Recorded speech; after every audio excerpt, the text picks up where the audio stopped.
Tamang pagkabit ng stator. Ngayon, ito yung common. Common yan. Speed 1, speed number 2, speed number 3, capacitor. Ang capacitor, yung yellow, connect na sa capacitor yan. Ngayon dito, minsan kasi nasusunog yung motor dahil nagkakamali dito. Kaya dapat, habang naka-off yan, yung switch dito sa control, hanapin natin dito kung saan dyan yung common. So sa paghanap ng common, simple lang. Gamit ka ng tester times 1. Hanapin mo dito kung saan yung nagkaroon ng contact. 1, 2, 3, 4. Okay. So ito yung may contact ngayon, yung white.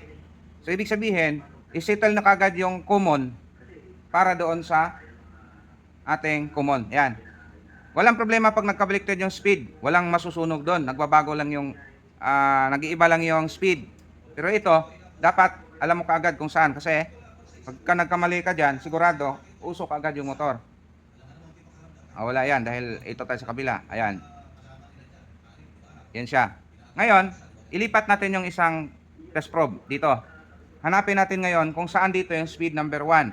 So dahil yan ay naka-0, so totok natin dito sa yung 3 yan. Ito yung 1. Ayan, 1. Hanapin dito kung saan yung 1.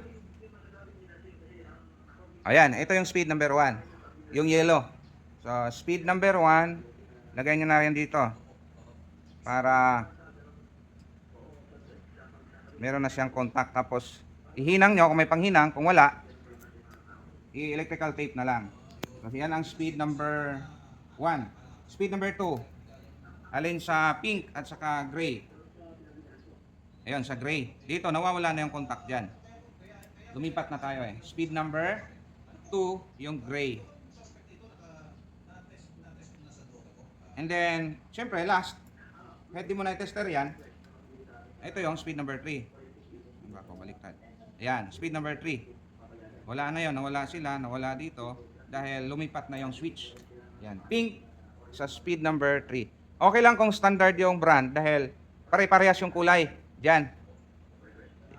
Parehas dito. Standard kasi yung color code nito, yung mga new rewind natin eh. Pero sa ibang brand, iba na yung kulay na ginagamit dito. Kaya dapat marunong kang mag-tester. Okay, so hindi naman yan nagdikit-dikit. Ayan, ilalagay natin dito. I-twist muna natin. Sa kabila. Ayan.